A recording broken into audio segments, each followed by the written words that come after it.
OPS की बहाली को लेकर शिमला में कर्मचारियों का सैलाब उमड़ पड़ा है। विधानसभा के घेराव के लिए हजारों कर्मचारी टूटीकंडी से विधानसभा के लिए रवाना हुए, जिन्हें 103 पर पुलिस बल ने रोक लिया। कर्मचारियों ने चक्का जाम कर दिया।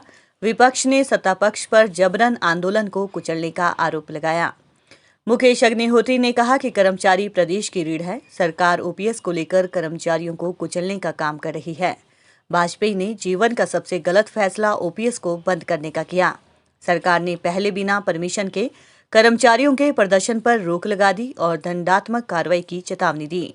प्रदेश में माफिया राज पर कार्रवाई करने के बजाय सारी फोर्स कर्मचारियों को रोकने में लगा दी। मुख्यमंत्री ने कर्मचारियों को भाजपा कांग्रेस में बांट दिया। उन्होंने कहा कि प्रदेश में भाजपा की सरकार जाने वाली है। कांग्रेस की सरकार जब बनेगी तो ओपीएस को लागू किया जाएगा। सरकार को सभी निरंकुश अधिसूचनाओं को रद्द करके कर्मचारियों की मांगों को सुनना चाहिए। भाजपा ने कर्मचारियों को पहले भी कुचला है, आज भी यही देखने को मिला है। ये हिमाचल प्रदेश के लिए काला दिन है, जब कर्मचारियों के आंदोलन को दबाने का प्रयास किया जा रहा है। हिमाचल प्रदेश की जयराम सरकार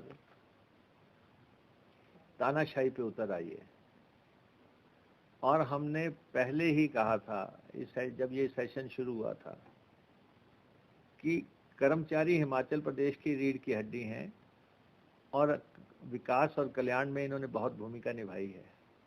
इनसे डायलॉग कीजिए, लेकिन मुख्यमंत्री जी ने इनकार कर दिया। उन्होंने धमकी दी सार्वजनिक तौर पे, सोशल मीडिया के माध्यम से, अखबारों के माध्यम से, कि हम झुकने वाले नहीं हैं, हम बात करने वाले नहीं हैं, हम रौंद देंगे, हम कुचल देंगे। और अब भी प्रदेश सरकार जो है उसका रवैया सीधा सीधा है साफ कि ओल्ड पेंशन स्कीम को लेके जो भी आएगा हम उनको कुचल देंगे, हम उनको रौंद देंगे, हम उनको जो है धरना प्रदर्शन नहीं करने देंगे। देखिए, सबसे बड़ी बात है कि मांग तो एक तरफ रही। ओल्ड पेंशन स्कीम की मांग कर्मचारियों, लाखों कर्मचारियों की मांग है। ये श्री अटल बिहारी वाजपेयी जी की सरकार ने बंद किया और मुझे लगता है कि वाजपेयी जी ने अपने जीवन का सबसे गलत फैसला ये कर्मचारियों की पेंशन बंद करके किया। और अब कर्मचारियों ने इकट्ठे हुए और उन्होंने डिस्कशंस की कि हमें जो है किस ढंग से अपनी पेंशन बहाल करवानी है। तो अब जब ये बात चल रही है तो सबसे पहले सरकार जो है कर्मचारियों से टकराव पे उतर आई। ये वही पार्टी है, भारतीय जनता पार्टी, जिन्होंने काम नहीं तो वेतन नहीं का यहाँ पे संकल्प लिया और यहाँ पे कर्मचारियों के ऊपर तशद्दुद की और उनके ऊपर डंडे चलाए, पंजाब के जो है कमांडोज मंगाए और बहुत बड़ा आंदोलन हुआ और उसका खमियाजा भाजपा को भुगतना भी पड़ा। अब जयराम भी उसी राह पे चल पड़े हैं। जयराम जी ने पहले क्या किया, इन्होंने पहले 1 फरवरी को इन्होंने एक ऑर्डर जारी किया, order under section 6 of Punjab security act 1953, 1953 का एक्ट ढूंढ लाए कर्मचारियों के लिए कि आप जो हैं बिना परमिशन के ना तो कोई रैली करोगे, ना प्रदर्शन करोगे, इवन प्ले बैंड तक नहीं आप उठा पाओगे। ये कौन सा कानून आ गया कि आप जो है लोगों को अपनी मांग करने, गेट मीटिंगें करने, प्रदर्शन करने से इनकार करोगे और आपने कह दिया कि आपके ऊपर दंडात्मक कार्रवाई की जाएगी। और फिर उसके बाद जो है जब तक ये बात नहीं सुलटी, उसके बाद 25 फरवरी को चीफ सेक्रेटरी ने इंस्ट्रक्शंस जारी कर दी पूरे प्रदेश में कि आप ना तो स्ट्राइक कर सकेंगे, ना डेमोन्स्ट्रेशन कर सकेंगे, बाइकआउट कर सकेंगे, आपके ऊपर अनुशासनात्मक कार्रवाई होगी। और कौन सा 1964 रूल कंडक्ट रूल्स सेक्शन 3 और 7 1964 का ये शुरू कर दिया और ये कह दिया कि सैलरी, वेजेस, एमोलमेंट्स आपका कुछ नहीं मिलेगा, यानी कि काम नहीं तो वेतन नहीं, प्रत्यक्ष तौर पे आपने लागू कर दिया। और आपने कहा जो डिफॉल्ट करेगा उसके खिलाफ मुकदमा दर्ज होगा, उसकी सस्पेंशन होगी, उसकी रिमूवल फ्रॉम द सर्विस होगी।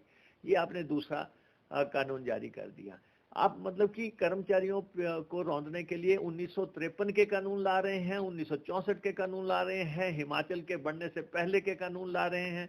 और फिर जो है कल शाम को फिर मुख्य सचिव ने आदेश दे दिए और अब शिक्षा डिपार्टमेंट्स वगैरह ने सब ने वो किया मार्च 2 को कि कोई भी आदमी आज छुट्टी नहीं ले पाएगा। जो छुट्टी लेगा उसकी सूचना प्रदेश सरकार को भेजी जाए और जो है उसके खिलाफ जो है एक्शन लिया जाएगा।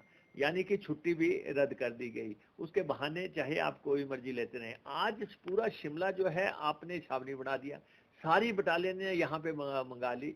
सारे प्रदेश में तो माफिया दंद नारा है, कहीं शराब माफिया दंद नारा है, कहीं बारूद माफिया दंद नारा है, कहीं खनन माफिया दंद नारा है। यहाँ सारी फोर्स बुला के जो है यहाँ पे कर्मचारियों पे लगा दी है और उनके रास्ते रोक दिए हैं। ना तो उनको 103 से आगे आने दिया जा रहा है, ना उनको 22 से आगे आने दिया जा रहा, ना उनको यहाँ पे जो है बालूगंज से आगे आने दिया जा रहा है। जिस गंतव्य स्थल पे आके उन्होंने अपनी मांग रखनी थी, यानी कि कर्मचारी अब हिमाचल प्रदेश में मांग भी नहीं रख सकते। मुख्यमंत्री कह रहे हैं कि आप जो हैं वो कर्मचारी नहीं है जो भाजपा के कर्मचारी हैं। हम जो है, आप जो है, अरे भाई कर्मचारी कांग्रेस और भाजपा में कहाँ बांट रहे हो आप? कर्मचारी हिमाचल प्रदेश का कर्मचारी है।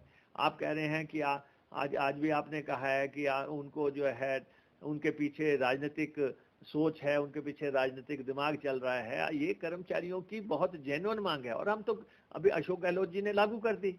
जब अशोक गहलोत जी ने अनाउंसमेंट की एक स्टेट में, उससे पहले पश्चिम बंगाल में जो है ये जारी है और हमने ये कहा है भाजपा की सरकार तो अब एक औपचारिकता है हिमाचल प्रदेश में। हिमाचल प्रदेश में भाजपा की सरकार को 6-8 महीने के बाद जाना है और हम ये स्पष्ट तौर पे कह रहे हैं कि हम प्रदेश में ओल्ड पेंशन स्कीम लागू करेंगे कर्मचारियों के हित में, क्योंकि उनका प्रेस्टीज, उनका घर में सम्मान, क्योंकि अगर उनको पेंशन मिलेगी तो उनका बुढ़ापा अच्छे ढंग से कटेगा। तो हम इस बात को सोचते हुए ये बात साफ कर चुके हैं। हमने इसीलिए आज विधानसभा में भी ये काम रोको प्रस्ताव लाया था कर्मचारियों के लिए कि भाई कर्मचारियों के लिए इतनी पुलिस लगा दी गई, कर्मचारियों के लिए आपने रास्ते रोक दिए, कर्मचारियों के लिए आपने नोटिफिकेशन कर दी कि आप इस रास्ते से नहीं जाएंगे, इस रास्ते पे भी पाबंदी है, इस रास्ते पे भी पाबंदी है। ये जो सोच आपने लगा दी और आप जो है उनको नौकरी से निकालना चाहते हैं, उनको कारण बताओ नोटिस देना चाहते हैं, आप जो है उनकी सैलरी काटना चाहते हैं और उनको जो जो भी आपने नोटिफिकेशन किए हैं, सरकार को जो है सद्बुद्धि से काम करना चाहिए। ये सारी नोटिफिकेशन विड्रॉ करके कर्मचारियों की जो मांगे हैं उनको सुनना चाहिए।